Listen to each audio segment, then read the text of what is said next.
Hi folks, Tracy here. I am going to make another recipe today, and it is going to be a vegan plant-based chicken style soup with tofu and chickpeas. And it's been a pretty cold winter, although today's above 20 or maybe even above 30. So nothing is more soothing and comforting than a bowl of hot soup, and especially something savory like a chicken noodle. So I'm going to just show you how I make it with a few extra spices or ingredients that you might not think about, just from my Asian cooking style background.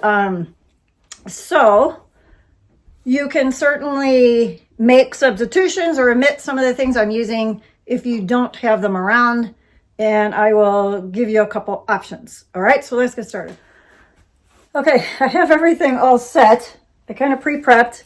It is a tight space. I apologize. It's just the best of what I can do at the moment. But let me show you what I have, and I'll get started. Okay, I am going to start with a little bit of oil. I'm using sesame oil. You can omit the oil if you want. You can add whatever oil you want. About a tablespoon. I have in here, I'm taking out the red onion. I'm not using that right now.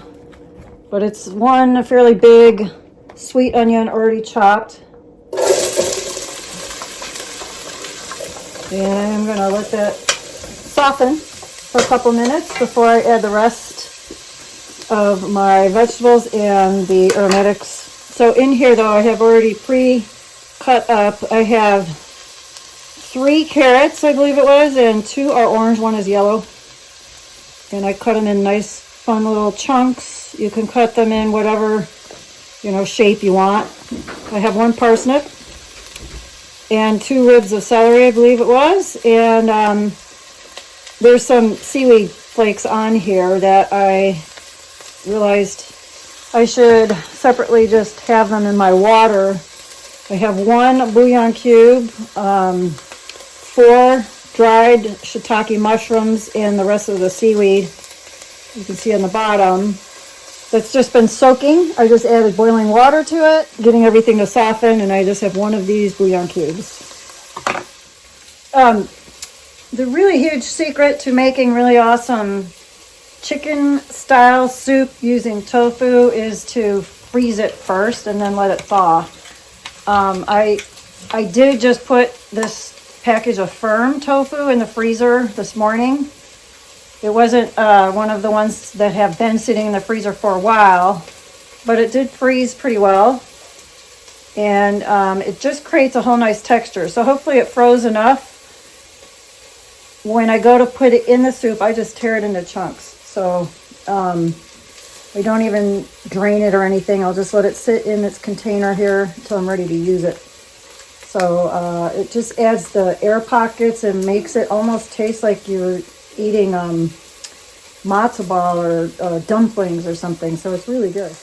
Okay, in this dish I have a variety of spices, but there's just really mostly pinches of everything. So I have a pinch of fennel seeds, really like a tiny pinch of these anise seeds, and I really like the flavor it adds, just like a little slight sweetness. In lieu of that, either just omit, or you could use Chinese 5-spice if you have that around. There's also a tiny pinch of celery seed, and I have the celery in it, so it's not mandatory, but I just like it.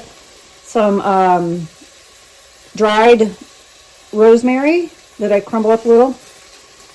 Thyme, you want to have the thyme, or you could use poultry seasoning.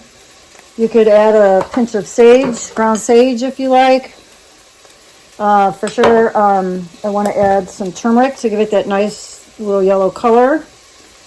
And a lot of black pepper, which I'll put in later. To warm it up, I'm going to be using fresh ginger as well as a little dry. The dried ginger is more warming therapeutically. I have 1 of these sort of Szechuan type peppers that I'm going to leave whole.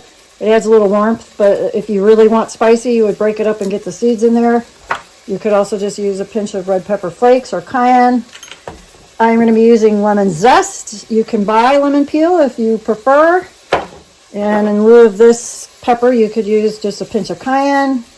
And then I like adding a lot of dried parsley, which I buy in bulk.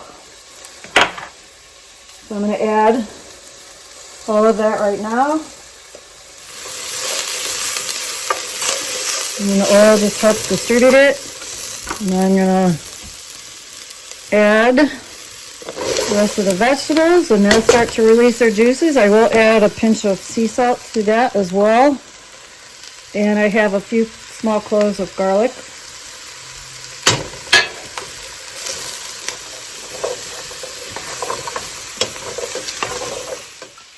And now I'm going to add my water broth, 4 cups. I may need more than that.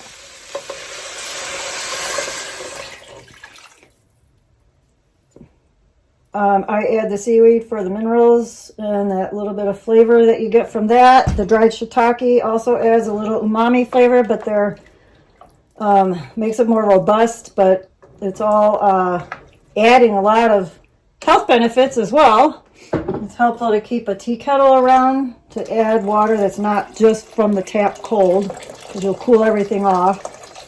And I'm going to do that. And now you could make this soup with noodles if you want as well. I'm going to bring this up to a boil. And then I will add tofu and chickpeas. Lots of cracked pepper is also really good in your soup. You could also use like Italian herbs if you like oregano, basil, or a blend. Anything goes really. You could use sweet yellow curry in addition to or instead of the yellow turmeric. Ground cumin, paprika, whatever you like. That's just what I like. The thyme, maybe a little ground sage, and then the fennel seeds and anise seeds, I think really give it a nice flavor. That's what I like. You could even throw a cinnamon stick in there if you really wanted. And kind of like a faux broth. They use also orange peels, which I have a bunch of, but I'm not doing that. So I'm going to bring this up to a boil, and then I'll show you adding the tofu and the chickpeas in. If you want a creamier, thicker soup, here's another option, and this would be best done added to the vegetables before added the broth, but I think it would be all right otherwise. I'm adding 1 tablespoon of this sweet rice flour. You can use whatever kind of flour you want. I like how this comes out really creamy, used to thicken things. And instead of water, I'm going to just use a little bit of the aquafaba from the can. I think that'll dissolve okay. Just want to make a slur. Nice creamy white. Okay, we have a nice rolling boil here. Already looks awesome. Get a nice little yellowish color going. So I'm going to add the tofu and the chickpeas. And here, I'm going to just tear it off into chunks. And it comes out almost like having dumplings. All those air pockets, they'll soak up all the flavor from the broth and be really delicious. I have 1 can drained and rinsed. I'm going to add that little slurry.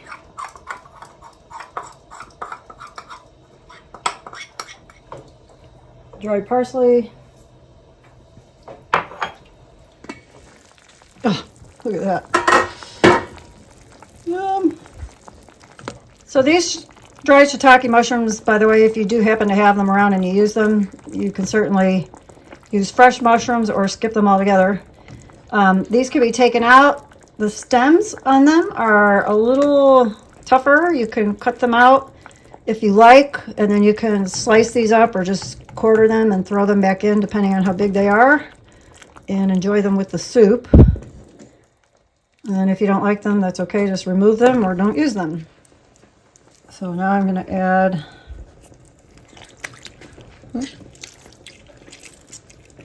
lemon. And the lemon zest is not going to come off with one hand holding the camera. I'll try to rinse it off.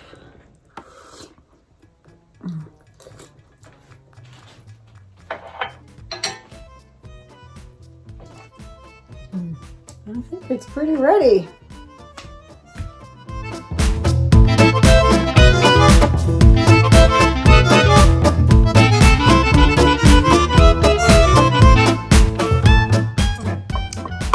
Just added some fresh parsley I happen to already have chopped in the fridge, which makes it easy to add as garnishes. Just chop up the whole bunch when you bring it home.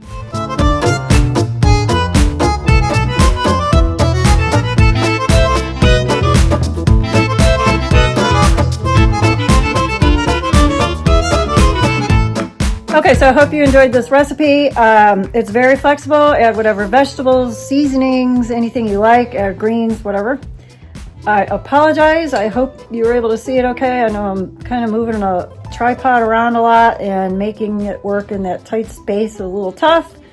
But let me know if you enjoyed it, and if you want to continue to see more recipes like this, I hope you do give it a try. Do try freezing the tofu first. I think that makes a big difference. And this soup, make a big pot. It'll last you a few days, and it'll probably even taste better the next couple of days. So until next time, stay warm, be well, be at peace, and I'll see you later.